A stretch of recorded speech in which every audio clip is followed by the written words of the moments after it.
Bonjour.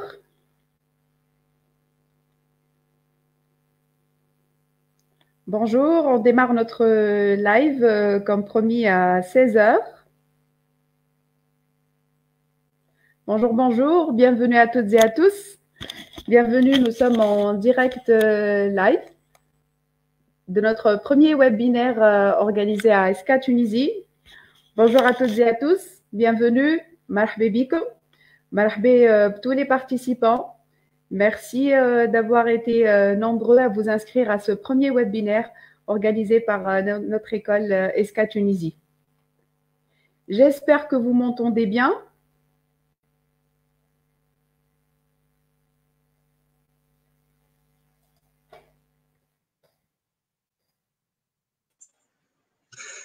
Bonjour à tous.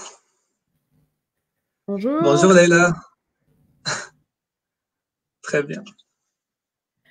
Donc, tout le monde nous entend? J'espère, Ayoub.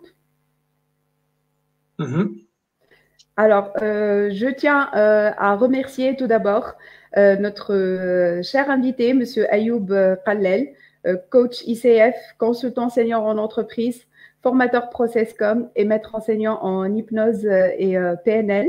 Merci d'avoir accepté notre invitation, Monsieur Ayoub, et soyez le bienvenu. Merci. Alors aujourd'hui, on va discuter d'un sujet très intéressant et qui touche à beaucoup de personnes, qui est la gestion des émotions en période de confinement. Circonstances obligent, nous sommes tous confinés à la maison. Du coup, cela a un impact sur notre équilibre, sur notre vie d'une manière générale, et nos émotions se trouvent changées et chamboulées. Donc, d'où pour nous l'intérêt en tant qu'école de choisir un sujet d'actualité qui, comme j'ai dit tout à l'heure, il touche à plusieurs personnes. Tout le monde se sent concerné en cette période. Je tiens juste à vous dire que ce premier webinaire, ça ne sera pas le dernier, puisqu'il y aura une autre série de webinaires toujours gratuits. Juste à la fin de la conférence en ligne, je vais essayer de vous donner le planning des dates des prochains webinaires. Alors, j'espère que tout le monde m'entend. Je ne sais pas... N'hésitez pas à nous mettre vos feedbacks sur la page, en commentaire. Si vous avez aussi des questions, n'hésitez pas à les poster en commentaire juste en bas de cette vidéo. Et juste à la fin de la conférence, on va essayer d'y répondre question par question avec notre invité, M. Ayoub Kallel. Alors, je sais que vous avez hâte d'écouter notre invité et de commencer ce webinaire. Je vais prendre juste 5 minutes pour présenter notre école. Donc, je vois qu'on a 26 personnes en live. Alors, on attend le temps de présenter l'école, on attend à ce que vous soyez de plus en plus nombreux. Je sais que ce n'est pas facile de se connecter, donc il faut accéder à la page et se connecter sur notre live. Alors, bonjour, bonjour, bonjour tout le monde. Il y a les commentaires qui viennent. Bonjour. Bienvenue pour tous ceux qui nous ont rejoints. Bienvenue, bienvenue à vous. Merci encore pour l'intérêt que vous avez manifesté à notre événement. Voilà, il y a de plus en plus de personnes qui nous rejoignent. Donc, je disais qu'avant de commencer ce webinaire, je profite de cette occasion pour vous donner une idée sur notre école. D'abord, je me présente, je suis Houda Atia, je suis responsable marketing et communication à ESCA Tunisie. Donc, notre école est une école de management 6 à Sousse. Nous sommes associés avec ESCA France, qui figure parmi les écoles les plus prestigieuses de France. Alors, l'étudiant, pour intégrer ESCA Tunisie, bien sûr, il doit valider son baccalauréat et il peut faire soit il peut faire une licence, soit en finance, en management ou en marketing, après un parcours de 3 ans. Une fois ce parcours validé, il a l'opportunité de terminer une 4e année en France. Et là, il choisit une autre spécialité complémentaire et il obtient le diplôme de bachelor français. Donc, après un parcours de 4 ans à ESCA Tunisie, l'étudiant, il obtient ainsi un double diplôme et la licence tunisienne et le bachelor français. Bien sûr, ces 2 diplômes sont reconnus respectivement par le ministère de l'Enseignement et de la Recherche scientifique tunisien et par le ministère de l'Enseignement supérieur et de la Recherche et de l'Innovation français. Alors, nous accordons aussi l'opportunité à nos étudiants d'effectuer un semestre d'études en 2e année, un semestre à l'international. C'est important aussi de le signaler. Plus précisément, en 2e année, donc nos étudiants, ils partent à ESCA Budapest pour y effectuer un semestre d'études en management, mais l'enseignement il se fait exclusivement en langue anglaise, pardon. Et c'est une expérience très enrichissante. Nous avons déjà vécu cette année la première promotion de nos 2e année qui était partie à ESCA Budapest. Alors, je termine juste par vous donner aussi un autre avantage, c'est qu'une fois que nos étudiants ont validé leur licence, ce qu'on fait, c'est qu'on les prépare pour le concours, l'accès au concours Master Grande École en France. Bien sûr, si vous voulez plus de détails, vous pouvez toujours nous contacter. On est présent sur les réseaux sociaux, à part Facebook, on est présent sur Instagram, Twitter et LinkedIn. Voilà un petit aperçu sur notre école, sur les parcours proposés. Alors, je cède tout de suite la parole à notre cher invité, Monsieur Ayoub Khalel, et on se retrouve tout à l'heure pour lire ensemble et répondre ensemble aux différentes questions que vous allez nous laisser en commentaire. À tout à l'heure, je vous cède la parole, Monsieur Ayoub. Merci. Merci Oda pour l'introduction et voilà, bravo pour l'effort. Alors, je suis très heureux d'être ici, de vous accueillir tous. On a déjà 62 personnes qui nous suivent, c'est génial.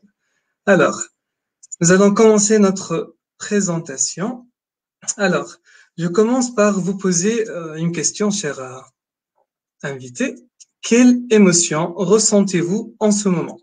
Donc, commencez à mettre vos commentaires dans cette vidéo. Quelle émotion ressentez-vous dans ce moment? Et ne donnez pas de réponse socialement acceptable, d'accord? Comment ça va? Oui, ça va bien, oui. Non, on s'en fout, d'accord? Donnez une vraie réponse. Réellement, dans ce moment, quelle émotion je ressens, d'accord? Quelle émotion je ressens dans cet instant?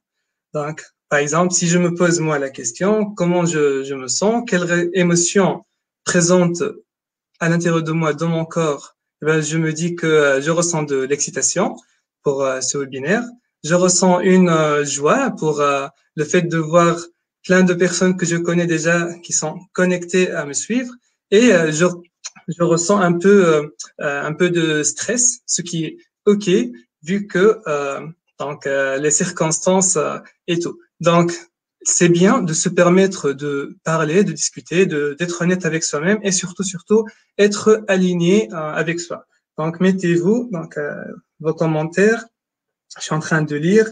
Donc, méfiance, angoisse, stressé, insécurité. C'est bien, bravo. Donc, c'est OK. Bravo. Merci pour les partages. Et ça fait du bien de se connecter à soi et d'être honnête avec soi-même. Merci pour vos partages aussi. Très bien. Alors, je vous pose une autre question. Qu'est-ce que je désire le plus dans la vie? Réfléchissons tous, prenons un moment pour penser qu'est-ce que je désire le plus dans la vie? Chacun sa réponse, chacun ses préférences, chacun ses tendances, d'accord? Donc réfléchissez et ceux qui veulent partager avec nous, mettez dans les commentaires qu'est-ce que je désire le plus dans la vie. Certes, ça peut être une question elle est simple, oui, mais elle est plutôt aussi profonde. C'est une question profonde, c'est parmi les questions existentielles. Tu sais, on passe parfois toute la vie à chercher ce qu'on désire le plus dans la vie. Très bien. Ok. Donc, commencez déjà à partager. Il y a l'accomplissement. Très bien. On désire quoi d'autre aussi? Il y a ceux qui mettent donc d'autres commentaires. Le succès, oui, d'accord. J'achète. C'est bien. Eh ben, nous allons voir ici que chacun d'entre nous, au fur et à mesure qu'on fait ces partages de ce qu'on désire le plus dans la vie, vous allez observer que quelque part, il y a un point en commun entre tous ces points qu'on est en train de mentionner.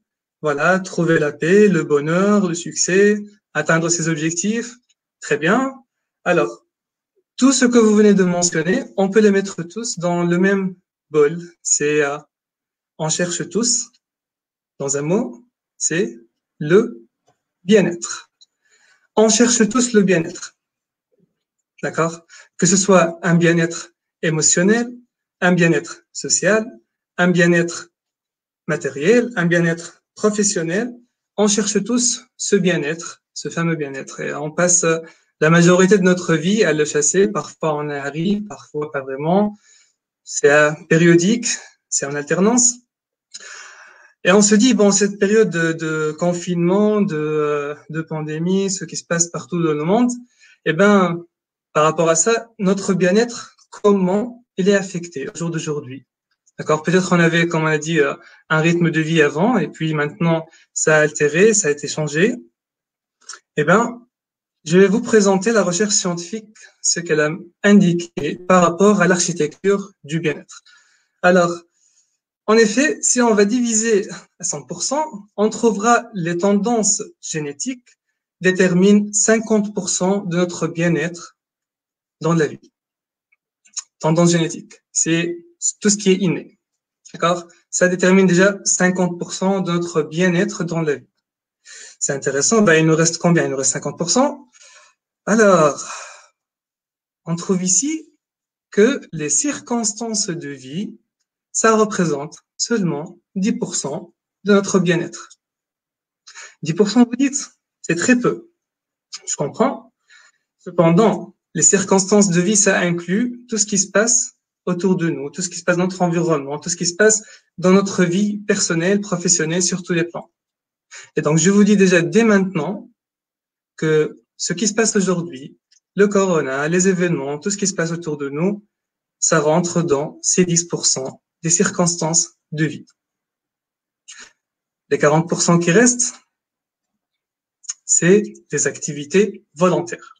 Les activités volontaires, ça veut dire ce que je fais consciemment, ce que je choisis de faire ou pas, bien sûr, c'est mes actions que j'entame dans ma vie tout au long de mon parcours, tout au long de mon chemin. Eh ben, ça c'est d'après qui? D'après une chercheuse en psychologie positive qui s'appelle Sonia Lyubomirsky, dans son livre Pursuing Happiness, The Architecture of Sustainable Change. Donc, comme vous voyez la référence, elle a publié toutes ses recherches pour indiquer tous les détails par rapport à ses résultats, à ses recherches qu'elle a trouvées. Et réellement, vous allez voir, bon, ceux qui s'intéressent, si vous lisez le livre, vous allez voir réellement ce que, vraiment, tout ce qui se passe autour de nous, c'est seulement 10% de notre bien-être. Ben, on se dit, peut-être c'est génial, peut-être c'est un truc un peu effrayant, peut-être c'est quelque chose d'excitant. Ben oui, toute réaction est accueillie. Et ben la bonne nouvelle, c'est que les activités volontaires, ce 40%, ça peut changer, ça peut affecter et influencer les deux autres. Et les recherches ont trouvé que ce que nous choisissons de faire, ce qui est sous notre contrôle, bien sûr, ça peut même changer nos propres tendances génétiques, d'accord, d'une manière et leur manifestation d'une manière ou d'une autre. Et surtout, ça affecte nos circonstances de vie. Alors, en connaissance de cause et en connaissant cette matière, passons aux choses à faire et à éviter. Bon, je me suis inspiré ici un peu de l'Internet. Donc, à éviter et à faire. Qu'est-ce qu'il y a à faire par rapport à ça? Ben, nous allons souligner un peu quelques consignes. Donc, à éviter de nier ses émotions. Si je reste dans le déni de mes propres émotions, si je me dis non, ça va, tout va bien, c'est ok, je suis pas dérangé, je suis très à l'aise, ça me va, or que réellement je suis agacé, je suis déçu, j'ai différentes émotions, ça, c'est à éviter, c'est une tendance qui peut mener à des conséquences néfastes à nous, d'accord, à long terme bien sûr. Ce qui est à faire, plutôt de nier nos émotions, c'est plutôt de se permettre de vivre ces émotions. Et je dis bien se permettre parce que ça reste lié aux permissions que je me donne ou je me donne pas. Peut-être je ressens une colère. Et face à cette colère, peut-être je ne me permets pas de ressentir cette colère. Je ne me permets pas de la vivre. Et donc je vais me retenir. Je vais peut-être me contrôler. D'accord? Peut-être refouler. Et ça peut amener, si je refoule, éventuellement je peux exploser, hein, d'accord? Bref. Donc, autre chose à éviter, c'est le déni de ce qui est.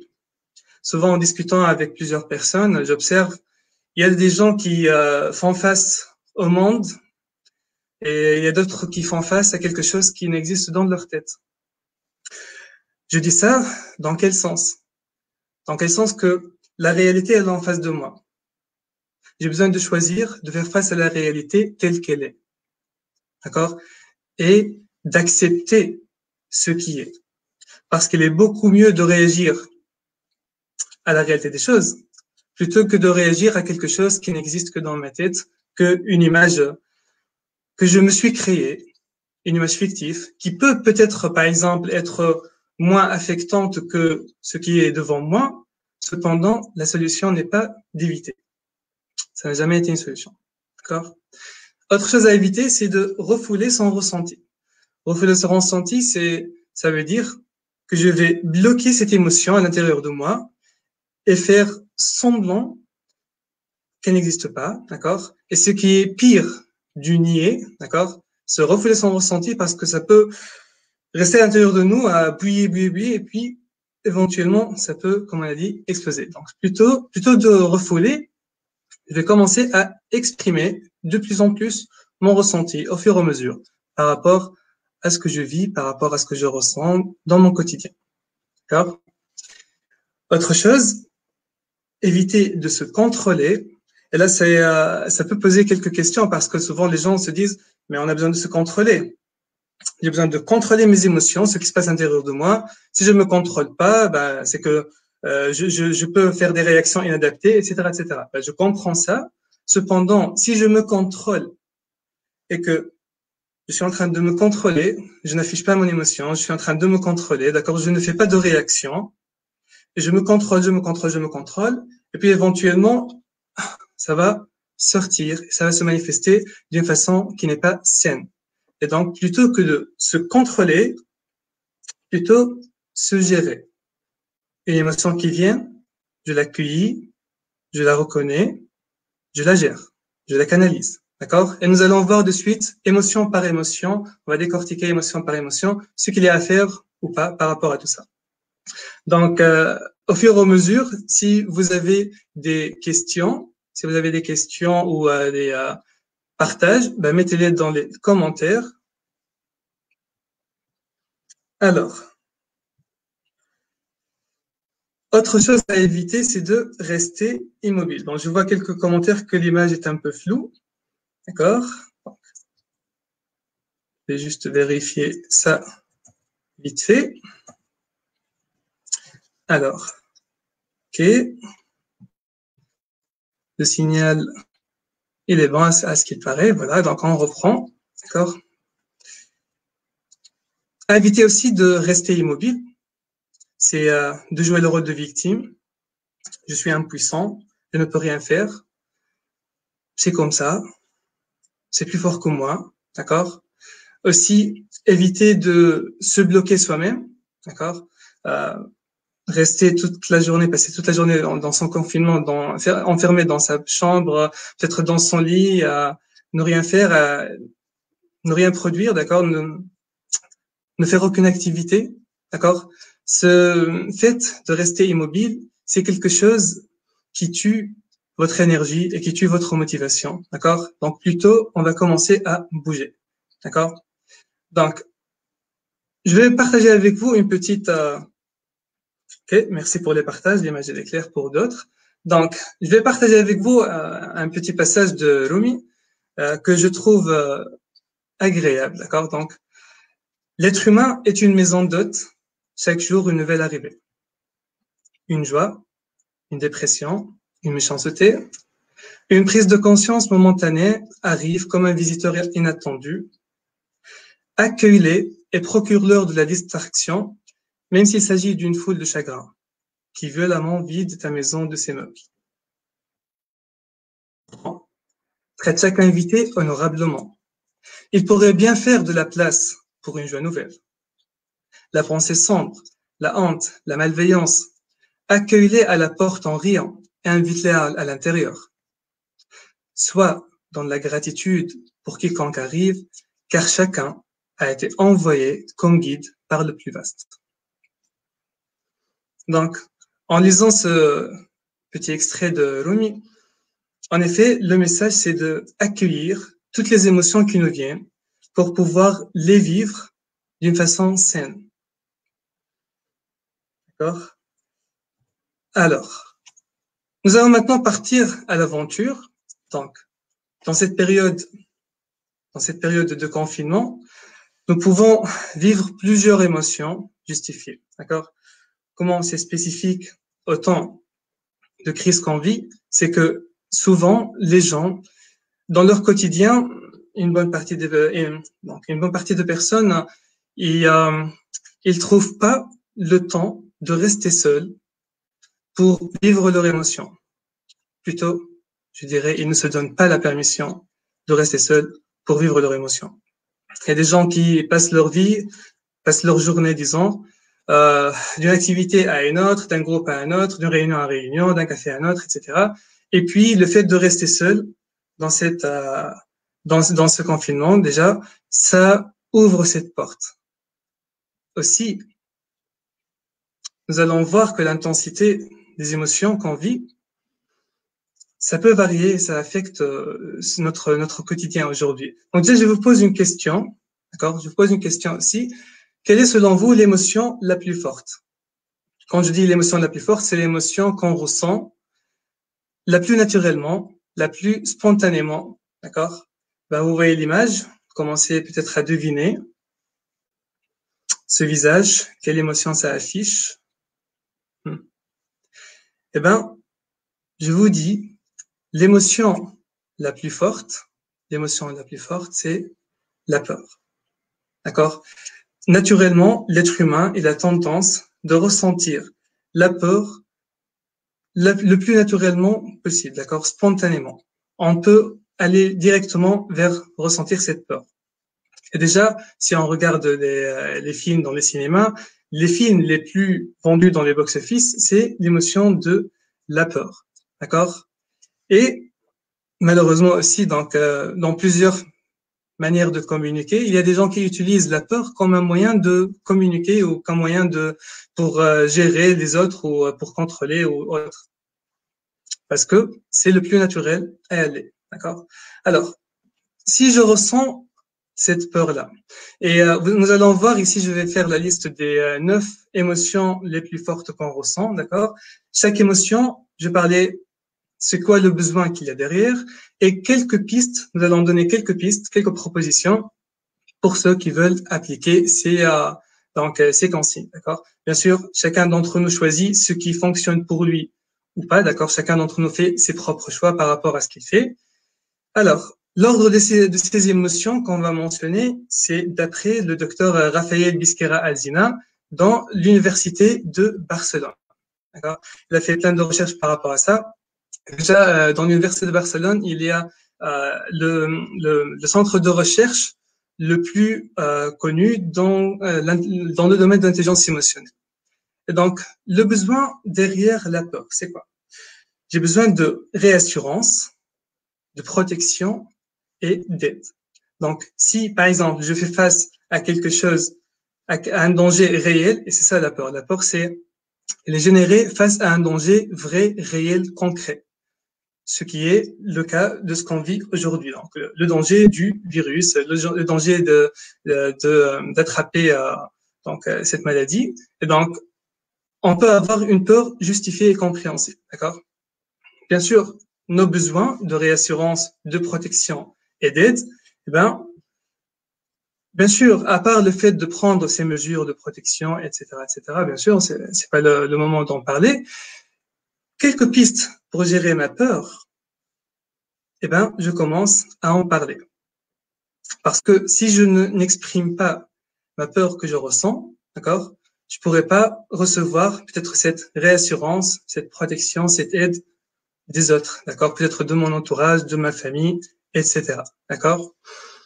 Aussi, le dessin, surtout avec les enfants, pour les parents qui sont en train de regarder, et même aussi pour les adultes, bien sûr, d'accord, le fait de dessiner, d'exprimer son ressenti à travers un dessin, que ce soit juste le fait de colorier, déjà, il y a, je pense que vous avez entendu parler de l'art-thérapie, vous pouvez aussi faire de la recherche par rapport à ça.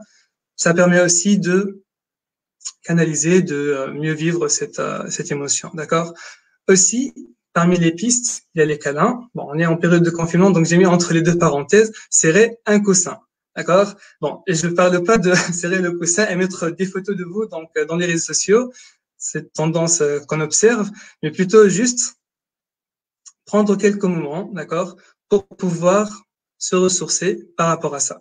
Et bien sûr, en faisant de l'action, en bougeant, en prenant des actions concrètes par rapport à mes émotions, je peux commencer à mieux les gérer et bien évidemment mieux les vivre. D'accord? Très bien. Donc, deuxième émotion. Devinez ce visage, qu'est-ce qu'il fait? Qu'est-ce que ça donne? D'accord? D'accord. Alors, eh ben, c'est la colère. La deuxième émotion la plus forte, c'est la colère. Naturellement, spontanément, on se retrouve aussi, on a tendance à ressentir la colère, d'accord, aussi aisément, en deuxième lieu, de suite, par rapport à la peur. Colère. Dans cette période, on peut ressentir une colère par rapport à notre rythme de vie qui a été altéré. Peut-être on ressent une colère par rapport au changement inattendu.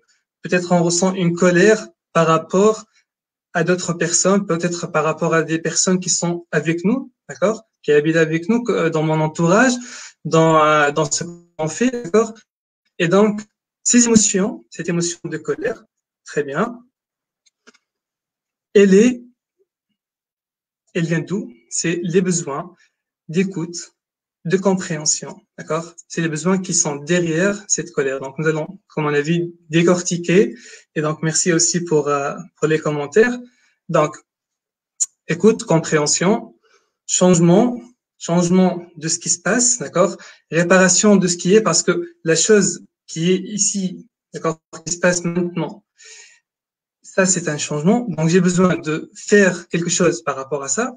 Et donc, si je reste immobile, si je ne fais rien par rapport à ce qui se passe, d'accord, si je ne fais pas d'efforts pour pouvoir m'adapter et pouvoir passer à autre chose, d'accord, eh ben, je resterai peut-être dans cet état de colère. Et aussi, j'ai besoin de décharger cette énergie parce que la colère, c'est parmi les émotions aussi. Donc, comme vous voyez, c'est une émotion très, très forte et c'est une sorte d'énergie qui continue à exister tant qu'on ne l'a pas canalisé, tant qu'on n'a pas fait d'autres choses. D'accord?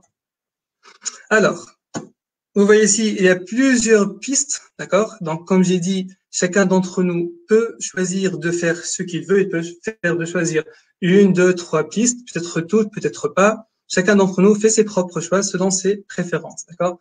Parmi les pistes, c'est la boxe. Et je dis bien la boxe parce que c'est un moyen de faire canaliser, de décharger cette énergie, d'accord? Bien sûr, la boxe dans un coussin aussi, comme indiqué. Ça nous permet aussi, donc, on peut aussi faire donc de la respiration abdominale. La respiration abdominale, donc, vous pouvez chercher quelques vidéos sur YouTube pour faire cette respiration donc profonde qui nous permet, donc, avec un rythme bien sûr ralenti, petit à petit, pour pouvoir passer et dépasser cette colère. Alors, on peut aussi parler de notre colère, de l'exprimer. Le fait aussi de bouger son corps. Je vais vous donner après une petite recommandation d'une application pour nous aider par rapport à ça. D'accord? Parmi les pistes aussi, un exercice qui est super sympa de 15 minutes environ, d'écrire une lettre. Nous allons écrire une lettre pour exprimer notre colère. Donc, le fait déjà de tenir donc, le stylo ou le marqueur ou n'importe, et commencer à noter et à écrire cette lettre pour exprimer ma colère envers la situation, envers une personne, envers quelque chose, d'accord? Ça permet de canaliser et surtout, comme on a dit, de décharger, d'accord? Aussi, autre chose qu'on peut faire, c'est malaxer. Malaxer, c'est quoi? Alors, malaxer, c'est prendre quelque chose dans les mains et commencer à agir dessus, d'accord? Ça peut être quelque chose, ça peut être un ballon, ça peut être un jouet, ça peut être n'importe quelle chose, mais malaxer quelque chose par ses mains, ça permet aussi de décharger cette colère. Et comme vous voyez aussi, toutes les pistes qu'on est en train de mentionner sont très faisables là où on est en confinement dans cette période. D'accord? Ça demande pas d'aller ailleurs, ça demande pas des ressources ou des moyens qui sont extravagants ou hors de la portée. C'est des objets de la maison, là où on est. D'accord? C'est simple. Et aussi, parmi les pistes, c'est de faire une pause.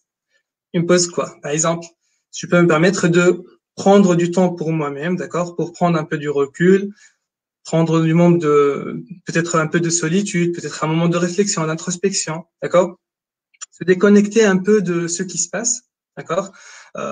Déjà, ce matin, j'étais en communication avec l'un de mes coachés et par rapport à ce qu'il vivait, il était toujours, bon, souvent, fréquemment, en situation où là où il est en colère. Par rapport à quoi? Par rapport à ce qui se passe, par rapport aux actualités. La solution qu'il a trouvée, c'est de se déconnecter, donc ne pas suivre l'actualité, ne pas se connecter aux réseaux sociaux, tout ça, pour quelques temps, d'accord? Il a défini 2 jours pour lui, et on s'est dit qu'il va se mettre, il va me mettre à jour par rapport à ça. Donc c'était pour lui une solution selon sa propre situation. Donc faire une pause de ça, c'est bien. Alors, oui, par rapport à la lettre aussi, donc une lettre adressée à nous dans le futur, oui, c'est possible de faire ça, d'accord, si tu veux. Il y a plusieurs types d'écrire cette lettre. Ça peut être une lettre adressée à nous-mêmes, à d'autres personnes, à un objet, à un animal, à un personnage fictif, peu importe, d'accord. L'important, c'est que d'exprimer et de ressortir cette colère. Donc, passons au slide suivant, la troisième émotion. Donc, nous allons continuer à deviner. Troisième émotion, bon, c'est quelque chose de, disons, simple à détecter. En regardant ici, cette émotion, ce visage, ça affiche quoi? Ça affiche, alors à vos claviers, très bien, eh ben, ça affiche de la tristesse. Eh ben, quand vous voyez ici, la tristesse, ça peut être une tristesse que je ressens par rapport à ma vie antérieure, avant ces circonstances. Peut-être que je suis en train de vivre le deuil, d'accord? Et de toutes les façons, on est en train de vivre le deuil d'une manière ou d'une autre par rapport à tout ce qui se passe, d'accord? Le deuil, c'est pas seulement limité par rapport à une personne qui nous est peut-être chère, qu'on a perdue. Le deuil, ça peut être aussi par rapport à une opportunité qu'on a ratée, qu'on n'a pas eu, peut-être un poste qu'on a manqué. Très bien, merci pour les commentaires. Alors, la tristesse, le deuil aussi par rapport à quelque chose, d'accord? Et donc, ça peut amener aussi de la tristesse. Donc, les besoins. Quand je ressens cette tristesse, d'accord, par rapport à quelque chose, j'ai besoin de réconfort. J'ai besoin d'être réconforté par rapport à cette chose-là, d'accord? Et aussi, j'ai besoin de travailler mon acceptation. J'ai besoin d'accepter ce qui s'est passé, d'accepter cette source de tristesse. Je vous conseille, je vous recommande si pour ceux qui s'intéressent par rapport à la courbe du deuil, donc faites une petite recherche, la courbe du deuil, d'accord, et vous pouvez voir les différentes étapes qu'on a besoin de vivre. Et parmi les principales étapes, il y a aussi donc la phase de l'acceptation, pour pouvoir réellement accepter ce qui s'est passé et pouvoir passer au-delà de cette émotion. Aussi, on a besoin de faire une expression émotionnelle, d'accord, exprimer mon émotion. on va voir à travers quelques pistes. Et aussi, on a besoin peut-être d'amour. C'est parmi les besoins qui répondent à la tristesse. Une personne qui ressent une tristesse par rapport aux circonstances, par rapport à ce qui se passe, eh ben, il a besoin d'amour pour pouvoir y arriver, entre autres. Donc, quelques pistes. De même, face à la tristesse, donc une fois j'ai détecté, j'ai identifié l'émotion que je ressens, et bien évidemment, je ne suis pas en train de dire qu'il y a des clés magiques ou il y a ou que c'est facile, d'accord? Tout ce qui est lié à l'émotion, c'est délicat à travailler avec, ça prend du temps, il faut donner le temps nécessaire pour travailler ses émotions. Cependant, ces pistes-là peuvent donc parler, aussi pleurer, se permettre de pleurer, d'accord, refaire sortir cette tristesse, d'accord, et c'est ok, c'est ok. J'insiste bien sur le fait que c'est ok de pleurer parce que c'est lié aussi aux permissions. Et déjà, je vous donne un petit scoop, donc par rapport à ce qu'on est en train de discuter. À la fin du webinaire, donc je vais vous indiquer comment vous pouvez avoir des ressources. Je vais vous donner plusieurs exercices, des ressources que vous pouvez télécharger, que vous pouvez recevoir et faire chez vous, donc seul, d'accord, ou avec vos amis, avec vos proches. Donc aussi les automassages, les techniques d'automassage, et je dis bien automassage, c'est faire des petits massages par rapport aux différentes parties de notre corps, d'accord. Et déjà j'ai un ami avec lequel on a travaillé, un ami qui est kinésithérapeute, et on a travaillé ensemble par rapport à cette partie-là, et peut-être on organisera d'autres webinaires par rapport à ces techniques-là pour s'approfondir, d'accord. Aussi, parmi les pistes qu'on peut travailler, c'est prendre une douche, d'accord, ou faire un bain chaud, et prendre le temps d'y être, d'accord, de vivre cette tristesse, ok. Bien évidemment, toutes les émotions qu'on est en train de vivre, tant que on commence à les accueillir et à travailler dessus, tant que on pourra mieux gérer, d'accord. Et finalement, trouver des stratégies de succès. Trouver des stratégies de succès, ça veut dire commencer à faire quelque chose par rapport à ce qui s'est passé, par rapport à cette source de tristesse, d'accord. Stratégie de succès, ça peut être inspiré de nos échanges avec l'autrui, ça peut être à partir d'une séance de brainstorming que je fais, ça peut être, par exemple, suite à un accompagnement ou à une aide, d'accord. Donc, le fait de trouver des stratégies de succès, ça va nous permettre de dépasser cette tristesse. Donc, passons à la quatrième émotion maintenant, d'accord. Alors, quatrième émotion, regardez ce visage et devinez quelle est cette émotion. Voilà, regardez et devinez. Donc, dans les commentaires, mettez l'émotion qui s'affiche selon vous dans cette photo. Hein? C'est la joie. Bien deviné. Bravo. Donc, la joie, c'est la quatrième émotion la plus forte qu'on peut ressentir. Et déjà, c'est quelque chose parce que si vous avez observé les trois émotions les plus fortes qu'on ressent, peur, colère, tristesse, c'est la tendance humaine, c'est la tendance naturelle. Déjà, dans l'état normal, dans les circonstances normales, hors tout ce qui se passe autour de nous, d'accord? Dans les circonstances normales, on a naturellement, comme étant des êtres humains, à aller vers l'émotion désagréable, je dis pas négative, d'accord, une émotion désagréable, peur, colère, tristesse, plutôt que d'aller vers des émotions agréables. Déjà, à garder en tête, c'est que l'état naturel, hors tout ce qui se passe, de ressentir les émotions désagréables d'une façon plus forte. D'accord? Alors, la joie. Si je ressens une joie,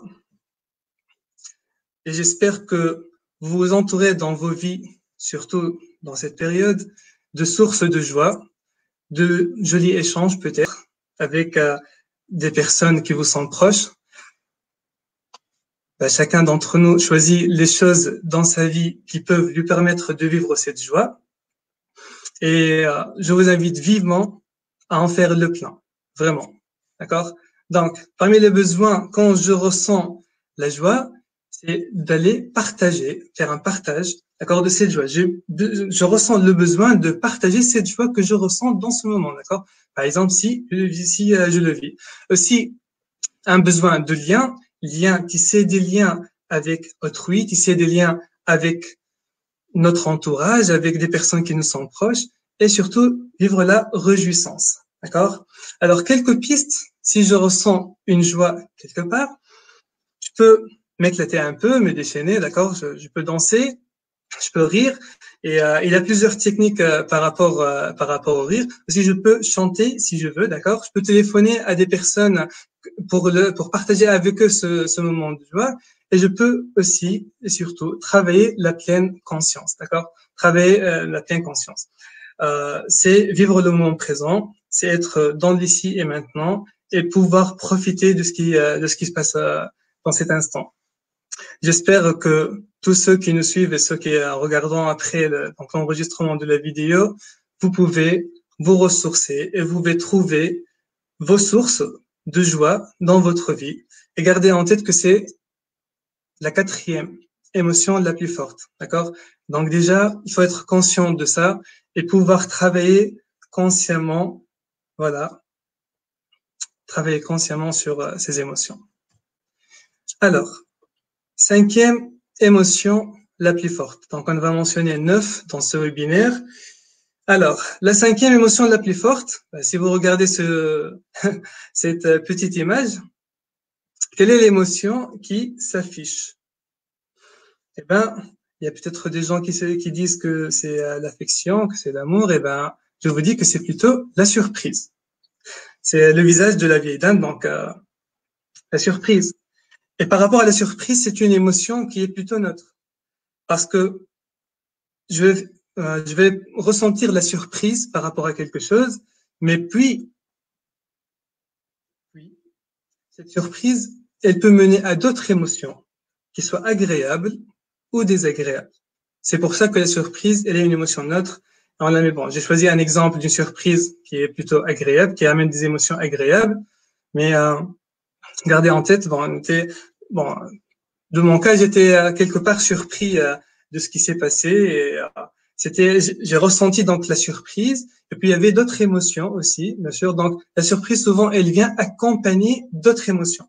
D'accord, regardez ça en tête, elle est momentanée et se passe, ça arrive la surprise et puis donc on passe. 6e émotion, donc je vais accélérer un peu vu la limite du temps. La 6e émotion, si vous regardez cette image, et ça, c'est parmi les émotions qu'on peut vraiment ressentir aussi durant cette période. Si vous voyez, donc mettez dans les commentaires, c'est la honte. La honte de quoi? Peut-être on est un parent et on est mené à des circonstances que aujourd'hui, vu ce qui se passe, on ne peut pas faire autant pour notre famille, pour des personnes qui nous sont proches qu'avant. D'accord? Peut-être ça peut amener un sentiment de honte. D'accord? Peut-être on a commis une erreur, on a fait quelque chose, on a dit quelque chose qui n'était mal adapté, et vu qu'on est en confinement, peut-être les membres de la même famille, peut-être les personnes qui sont ensemble dans le même endroit, d'accord, qui sont confinés ensemble, d'habitude, ils n'ont pas autant de temps pour discuter, pour échanger, pour interagir, d'accord? Et maintenant, vu qu'on est tous dans le même lieu, peut-être qu'ils vont vivre des émotions, d'accord? Peut-être qu'ils vont manifester des choses, ils vont ressentir cette honte, d'accord? Voilà, donc les besoins, c'est quoi? Le besoin, il s'agit j'aurais besoin de restauration de l'estime de moi-même, d'accord? L'estime de soi. Restaurer l'estime de soi, ça veut dire que je reprends estime en moi-même, d'accord? Pour pouvoir changer l'image que j'ai de moi-même et pouvoir reprendre confiance, d'accord? Aussi, si une personne ressent de la honte, j'ai besoin d'une acceptation inconditionnelle, d'accord? J'ai besoin d'une acceptation inconditionnelle par rapport à ça. Alors, quelques pistes, et on passe rapidement. On peut soit demander pardon, si on a fait quelque chose, on a fait une erreur et on ressent de la honte par rapport à ça. Et donc, on demande pardon. Okay. Deuxième piste, c'est de réparer le mal qui a été fait, la chose ou les conséquences qui se sont passées. D'accord? Bien sûr, si c'est sous notre contrôle. On peut aussi solliciter des excuses. Si une personne a fait quelque chose et on a ressenti de la honte par rapport à ce qui s'est passé, on peut solliciter des excuses. D'accord? Je dis bien c'est des excuses parce que dans cette période, si je vais ressentir l'émotion, c'est en général par rapport à quelque chose qui se passe dans mon entourage. D'accord? Donc bref, trouver une écoute bienveillante, comme d'habitude. Donc vraiment, le fait de parler avec l'autre, d'accord, le fait de s'exprimer, d'accord, et surtout l'écoute bienveillante. J'ai insisté sur cette partie-là parce que la honte, elle est plutôt une émotion délicate parce que souvent la personne qui ressent la honte, elle peut choisir de ne même pas en parler, d'accord. Et donc peut-être il y a aussi des lignes. Bon, durant cette période, il y a aussi des lignes d'écoute bienveillante, d'accord, d'écoute solidaire aussi. Donc, je vais pas faire de publicité, mais vous pouvez faire un peu de recherche sur Facebook, par exemple, et faire de la recherche par rapport à écoute solidaire ou accompagnement solidaire, coaching solidaire, quels que soient donc ces termes-là. Et vous trouverez, il y a des gens qui se sont portés volontaires pour amener donc une écoute bienveillante. C'est des personnes qui sont donc c'est des personnes tierces, d'accord. Et souvent, il y a des gens qui, pour eux, pour exprimer cette honte-là, ils préfèrent en parler avec quelqu'un qui n'est pas dans leur cercle immédiat. D'accord, ça reste toujours une piste. Voilà. Alors, septième émotion. Donc, septième émotion, regardez ce visage. La septième émotion qu'on peut, la plus forte et qui peut être aussi présente surtout durant cette période quand par exemple je sors de ma maison pour faire quelques courses et je regarde des comportements ou inadaptés, et c'est le dégoût. Voilà, bravo. Donc, c'est le dégoût. Donc, je vois dans les commentaires. Dégoût. Et je dis surtout dans cette période. Parce que on peut regarder, on peut sortir, par exemple, comme on a dit, donc faire des courses, on observe des comportements de quelques personnes, on observe des manières de faire, on observe plusieurs choses, on peut ressentir, donc c'est justifié, donc c'est compréhensible de ressentir un certain dégoût, et surtout que maintenant, avec l'attention qu'on fait spéciale, donc attention spéciale qu'on fait par rapport aux choses qu'on prend contact avec, donc il se peut que la sensation de dégoût soit beaucoup plus présente qu'avant. D'accord? Donc prenez conscience de ça. À chaque fois que je ressens un dégoût par rapport à quelque chose ou par rapport à quelqu'un ou n'importe, d'accord? Si je ressens ce dégoût-là, mes besoins sont quoi? C'est un besoin de sécurité, d'accord? J'ai besoin de sécurité, donc je prends les mesures nécessaires pour que je me mette en sécurité. J'ai besoin du respect, d'accord, du respect des normes, du respect de ce qui est dit, du respect de ce qui est agréé, d'accord. Donc aussi l'accueil des émotions et un autre besoin aussi de justice. Justice soit amenée par d'autres parties, soit amenée par nous-mêmes, d'accord. Ça peut être par exemple, je m'affirme face à quelqu'un. Par rapport à un comportement, je l'invite à améliorer sa manière ou à la modifier ou à prendre conscience de quelque chose. D'accord? Ça, c'est les besoins derrière le sentiment de dégoût. D'accord? L'émotion de dégoût. Alors, quelques pistes, donc, comme on a dit, c'est parler, s'affirmer. Si je ressens un dégoût par rapport à quelque chose, je m'affirme, d'accord? Bien sûr, d'une façon saine, d'une manière adaptée pour discuter avec la personne. Aussi, face au dégoût, on demande du respect, donc on demande le respect d'autrui, d'accord, le respect des normes, le respect de ce qu'il faut faire, et si nécessaire, une aide thérapeutique d'une personne spécialisée ou d'une personne compétente pour nous accompagner en cas de besoin, d'accord. En gardant ça en tête, je passe à la 8e émotion. Donc, tout à l'heure, vous avez dit par rapport aux petits enfants, par rapport plutôt à l'image de la surprise, vous l'avez mentionné tout à l'heure, et donc, en regardant cette image-là, cette émotion, la 8e émotion la plus forte, c'est l'amour. Bien dit, très bien. Donc c'est l'amour. J'ai choisi cette image parce que c'est l'amour maternel, donc inconditionnel, d'accord. Et durant cette période, on a besoin de 3 choses. on a besoin d'être aimé, on a besoin d'aimer et on a besoin de vivre l'amour pour pouvoir réellement vivre cet amour-là.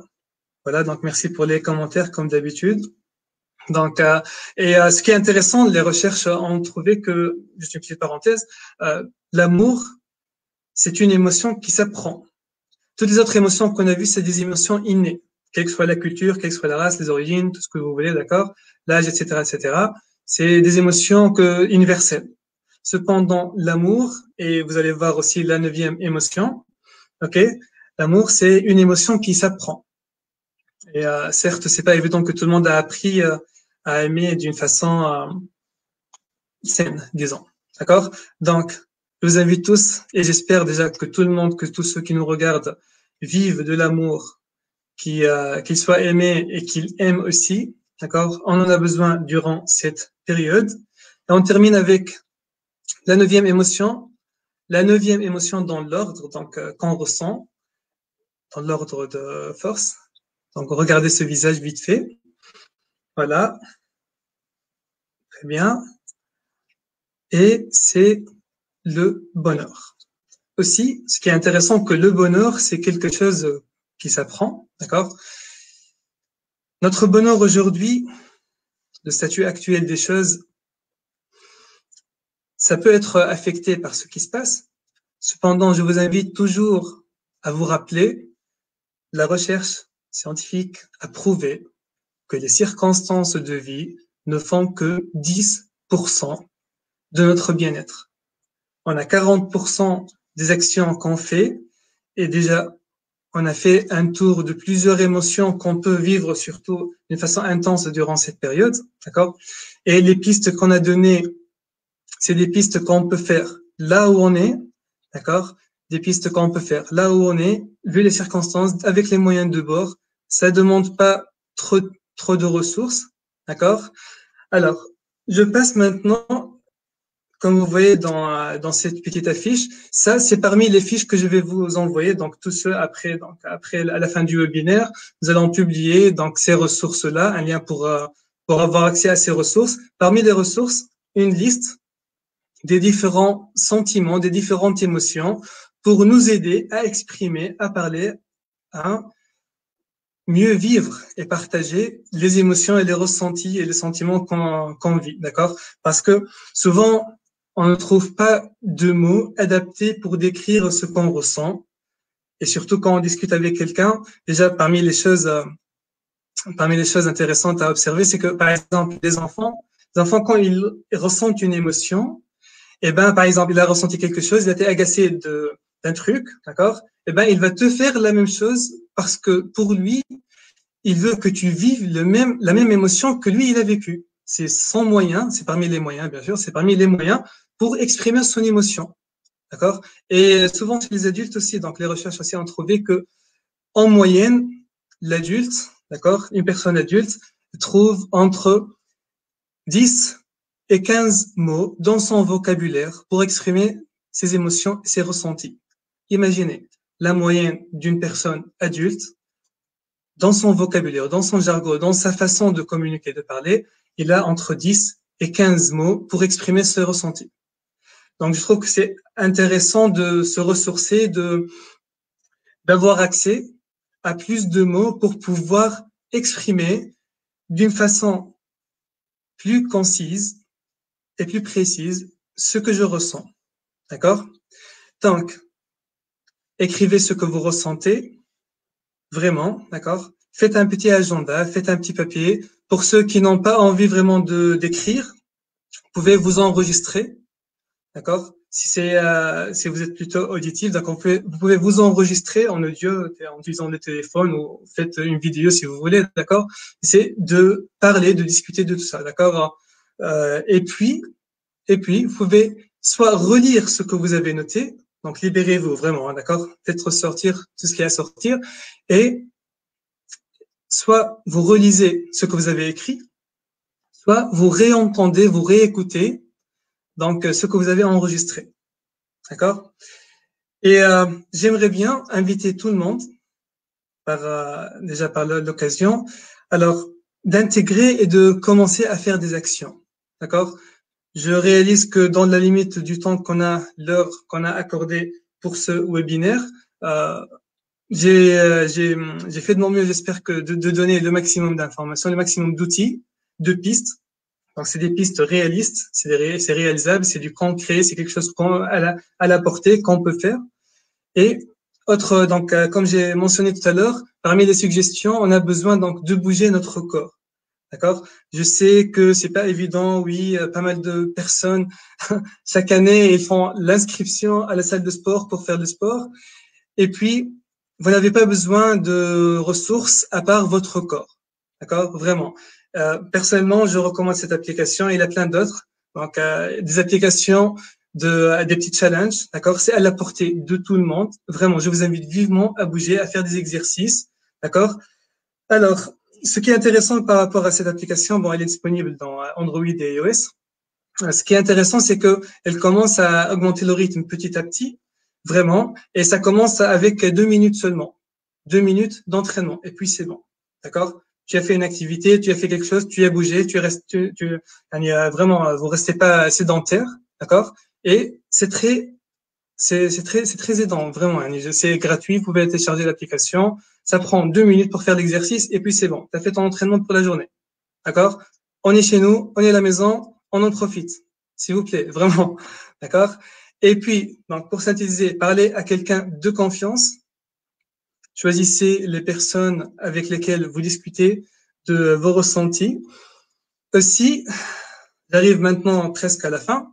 J'aimerais bien donc partager avec vous cette citation de Darwin, donc par rapport à l'adaptation et la survie. Ce n'est pas le plus fort de l'espèce qui survit, ni le plus intelligent, c'est celui qui sait le mieux s'adapter au changement. Oui, nous vivons un changement et on a besoin de s'adapter pour pouvoir avancer dans notre vie. J'espère que c'était bénéficiaire pour tous. J'espère que j'ai pu vous apporter de la valeur. D'accord? Et maintenant, donc, on va passer vite fait aux questions. Donc, je redonne la parole pour nous parler et nous dire, donc, partager les... Ouda, à toi le micro, vas-y. Alors, merci Ayoub, merci pour toutes ces informations partagées. Franchement, c'était très intéressant. J'espère que nos participants ils ont pu profiter de cet échange fructueux. On attend, chers participants, on attend vos questions, on attend vos commentaires. N'hésitez pas à nous poser des questions, à poser à Monsieur Ayoub. Il nous reste quelques minutes avant qu'on arrête notre direct. Donc, le temps que nos participants écrivent peut-être des commentaires ou des questions à poser. Alors, j'aimerais profiter de ce temps d'attente pour rappeler nos chers participants des prochains webinaires qui auront lieu prochainement, donc qui seront organisés par ESCA Tunisie. Donc, je vous invite toujours à suivre notre actualité sur la page. On publie toujours les actualités. Alors, juste le 17 avril, donc après-demain, on va parler des transformations économiques et financières qui ont survenu suite à la crise du Covid-19. Et ce webinaire, il sera animé par Dr Moaz Joudi. La semaine d'après, donc le 21 avril, on sera ravis d'accueillir un invité international qui est M. Douglas Biondo et qui va nous parler de l'importance du numérique pour l'insertion professionnelle des jeunes. Le 22, on sera ravis aussi d'accueillir le CEO de Big Deal, M. Aissam Sefi, et le CEO de Jumia, M. Ilyes Jeribi, et qui vont nous parler de comment piloter son projet e-commerce en période de confinement. Donc, c'est un sujet aussi très intéressant. Voilà la liste des sujets de webinaire pour la semaine, pour cette semaine et pour la semaine qui va venir. Le reste, il vous sera transmis au fur et à mesure. On essaye toujours de vous donner le maximum de sujets d'actualité, le maximum de sujets intéressants. Donc, je ne sais pas, Ayoub, si Alors, il y a Shebi qui nous a écrit les avantages de la PNL dans notre vie. Est-ce qu'on peut répondre à cette question? Qu'est-ce que nous apporte la programmation neurolinguistique dans notre vie? Et il y a Mnari Formation qui demande où est-ce qu'on peut trouver l'enregistrement. Et ben, c'est simple, la vidéo, elle restera enregistrée sur notre page Facebook. Donc, même pour les personnes qui ont raté le live, ils peuvent trouver notre vidéo sur notre page. Sinon, on vous félicite, Ayoub, il y a plein de commentaires intéressants, merci. Il y a plein de gens qui vous remercient. On vous remercie aussi à notre tour, Ayoub. Alors, juste l'avantage. Alors, une autre question posée par Khouloud Ben Mohamed. L'avantage de l'hypnose. Donc, si on veut résumer les avantages à la fois de la PNL et de l'hypnose. Bon, je préfère. Alors, merci Huda pour le partage. Alors, je propose plutôt de faire un webinaire un autre jour. Peut-être, bon, je l'organiserai seul, soit ou avec l'ESCA, ça dépend, donc on en parlera, d'accord? Mais vraiment pour rentrer plus, voilà. Huda, j'ai coupé ton micro. Alors, une autre question qui se rajoute, comment peut-on gérer la colère? Ok, d'accord, très bien. Bien. Alors, je reprends. Donc, pour tout ce qui est PNL, hypnose et le coaching, certification, j'ai vu quelques questions aussi par rapport aux certifications, être certifié et tout ça. Je propose plutôt de faire un webinaire dédié. Donc, bon, je le ferai en tout cas sur ma page, d'accord, pour discuter en profondeur de ça. Et puis, par rapport à la gestion de la colère. Donc, on a parlé de la colère, d'accord. L'important, c'est que de suivre les quelques pistes qu'on a mentionnées, d'accord. D'un côté, c'est se permettre de vivre la colère et savoir la gérer d'une façon, donc l'exprimer d'une façon positive, d'accord. Ben, si par exemple je ressens une colère très très forte et que peut-être j'ai pas encore développé la compétence nécessaire pour pouvoir la gérer dans l'instant même, d'accord, je peux prendre une petite pause, canaliser un peu, peut-être comme on a dit, donc malaxer, peut-être faire un peu de boxe pour sortir, peut-être bouger un peu, d'accord. C'est décharger cette émotion. Écrire aussi une lettre, d'accord. Si par exemple je ressens une colère par rapport à quelqu'un ou par rapport à quelque chose qui s'est arrivé, ben j'écris, je m'exprime, d'accord. C'est parmi les moyens pour pouvoir canaliser. Donc vous pouvez revenir donc aux enregistrements, il reste donc existant dans la page. Et voilà. Et merci donc pour tous ceux qui ont commenté, pour tous ceux qui ont commenté.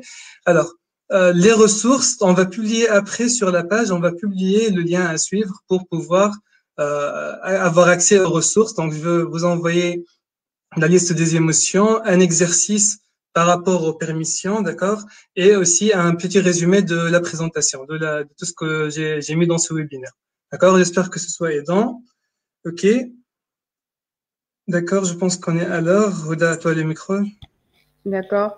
Donc, je vois qu'il y a encore des questions qui sont publiées. Donc, on vous promet, on va revenir vers vous en privé pour vous donner des réponses écrites à vos questions, vu qu'on est vraiment limité par le temps.